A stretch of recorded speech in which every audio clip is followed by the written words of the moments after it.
Hi friends, welcome to my channel. This is సహజ. నేను వెళ్తాను అంటూ లేచాడు వంశీ. ఎక్కడికి అని అడిగింది ఆమె. నేను ఎక్కడికి వెళ్తే మీకెందుకు మిస్ గీత అంటూ అక్కడి నుండి వెళ్ళిపోయాడు వంశీ. వీడు నీకు పడేలా లేడులే, టైం వేస్ట్ చేసుకోకు అంటూ టీం మెంబర్స్ వెటకారంగా నవ్వుతూ గీతతో అన్నారు. ఎలా పడడో నేను చూస్తా, వంశీనే నాకు ప్రపోజ్ చేసేలా చేస్తా అని శపథం చేసింది గీత. ఏంటో మీ అమ్మాయిలు అస్సలు అర్థం కారు. మీ వెంట పడే వాళ్ళని ఈగల్లా చూస్తారు, మీ వెంట పడని వాళ్ళ వెంట ఈగల్లా తిరుగుతారు అన్నాడు టీం మెంబర్. వాళ్ళ చెప్పావు బ్రో అంటూ నవ్వారు మిగిలిన వాళ్ళు. అమ్మాయిల గురించి తప్పుగా మాట్లాడుతున్నావని టీంలోని ఒక అమ్మాయి కోపంగా అంటూ వెళ్ళిపోయింది. ఇదిగో గీత, వంశీ వెంట పడకుండా నీ వెంట పడే వాళ్ళలో మంచోన్ని చూసుకో అని సలహా ఇచ్చి వెళ్ళిపోయారు వాళ్ళంతా. ఈ పీత మొహం దానికి వంశీ కావాలా, దీని పని చెప్తా అనుకుంటూ అటువైపు నుండి వెళ్తున్న గీతకి అడ్డంగా తన కాలు పెట్టింది శ్రావ్య. గీత టపీమని కింద పడిపోయింది. తను ఎలా పడిందో గీతకి అర్థం కాలేదు.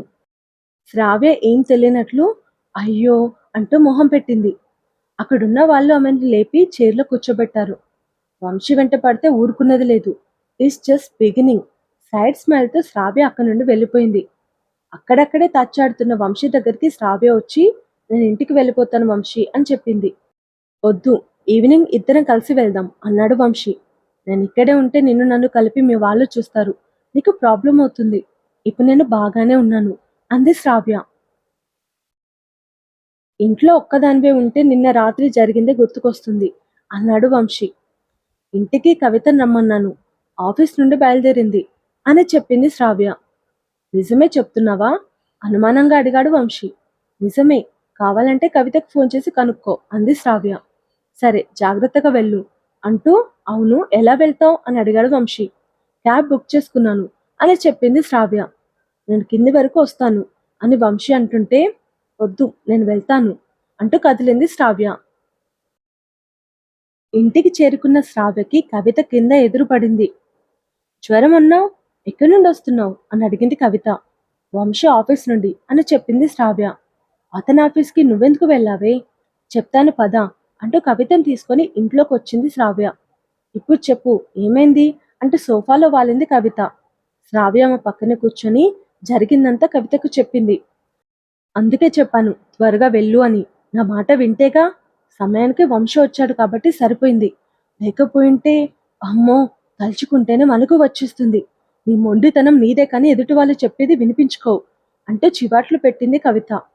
అప్పుడే శ్రావ్యకి ఇంటి నుండి ఫోన్ వచ్చింది.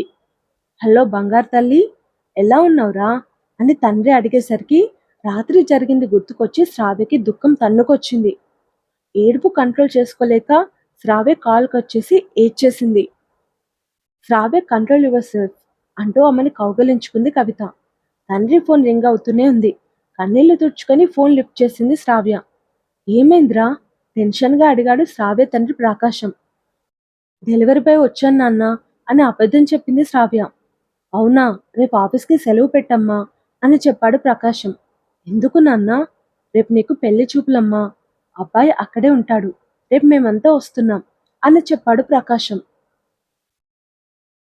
శ్రావ్య కంగుతింది. ఇప్పుడే ఎందుకు నాన్న, గాబరాగా అడిగింది శ్రావ్య. నువ్వే కదమ్మా పెళ్లి చేసుకుంటా సంబంధాలు చూడండి అన్నావు అన్నాడు ప్రకాశం. అంటే ఫస్ట్ టైం కదా, టెన్షన్గా ఉంది అంది శ్రావ్య. మేముంటాం కదమ్మా నీతోని, సరే ఏర్పాట్లు చూసుకోవాలి, తర్వాత ఫోన్ చేస్తాను అని ఫోన్ పెట్టేశాడు ప్రకాశం. ఏమైంది అంత టెన్షన్గా ఉన్నావు అని అడిగింది కవిత. రేపు నా పెళ్లి చూపులు, అమ్మ నాన్న వస్తున్నారు డల్గా చెప్పింది శ్రావ్య. వంశీ ఉన్నాడని టెన్షన్ పడుతున్నావా, మీ పేరెంట్స్ వెళ్లే వరకు ఫ్రెండ్స్ ఇంట్లో ఉంటాలే అంది కవిత. నాకు ఈ పెళ్లి ఇష్టం లేదు అని చెప్పింది శ్రావ్య. నువ్వే కదే రాజేష్ ప్రాబ్లం పోవాలంటే త్వరగా పెళ్లి చేసుకోవాలని ఇంట్లో చెప్పావు, ఇప్పుడు ఎందుకు ఇలా అంటున్నావు అని అడిగింది కవిత. నాకు వంశీ అంటే ఇష్టం కవితను చూస్తూ చెప్పింది శ్రావ్య. నిజమా ఆశ్చర్యంగా అడిగింది కవిత. వంశీ నన్ను తండ్రిలా సేవ్ చేశాడు, తల్లిలా ప్రేమగా చూసుకున్నాడు. అమ్మ నాన్నలాగా చూసుకునే భర్త దొరకడం కంటే ఇంకేం కావాలి ఏ అమ్మాయికైనా, వంశీని ఊహించుకుంటూ చెప్పింది శ్రావ్య. అయితే మీ వాళ్ళకు చెప్పేయి అనంది కవిత. వంశీకి చెప్పకుండా అమ్మ నాన్నలకు ఎలా చెప్పను, మరి త్వరగా వంశీకి చెప్పేశాయి అంది కవిత. ఏమంటాడోనని భయంగా ఉంది. శ్రావ్య గొంతులో కలవరం. అలానే లేట్ చేస్తే నువ్వు ఇంకొన్ని చేసుకోవాల్సి వస్తుంది అని హెచ్చరించింది కవిత. చచ్చిన చేసుకోను అని మొండిగా అంది శ్రావ్య. మరి పెళ్లి చూపుల సంగతి ఏం చేస్తావు అని అడిగింది కవిత. ఏదో ఒకటి చేసి మనం పెళ్లి చూపులు చెడగొట్టాలి అంది శ్రావ్య. మనమా? నన్ను ఇన్వాల్వ్ చేయకు తల్లి అంది కవిత.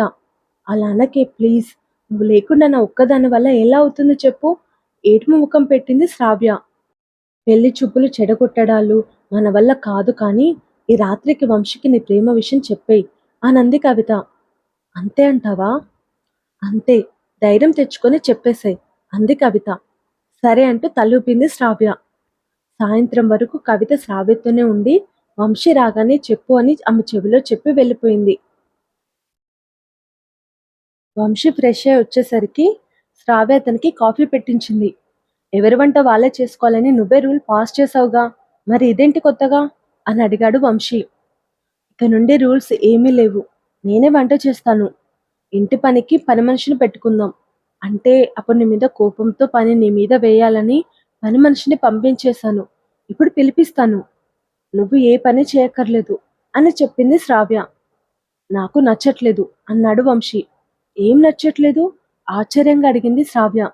నువ్విలా మారిపోవడం నచ్చట్లేదు. ఇంతకు ముందు ఎలా ఉన్నావో అలాగే ఉండు అన్నాడు వంశీ. అదెలా కుదురుతుంది? ఇంతకు ముందులా ఎలా ఉంటాను? మారిపోయాను కదా అంది శ్రావ్య. ఎందుకు మారిపోవాలి? మన మధ్య ఎప్పుడు టామ్ అండ్ జెర్రీ ఫైట్స్ జరుగుతుండేవి. నేను సేవ్ చేసిన కారణంగా నువ్విలా మారిపోవడం కరెక్టేనా చెప్పు?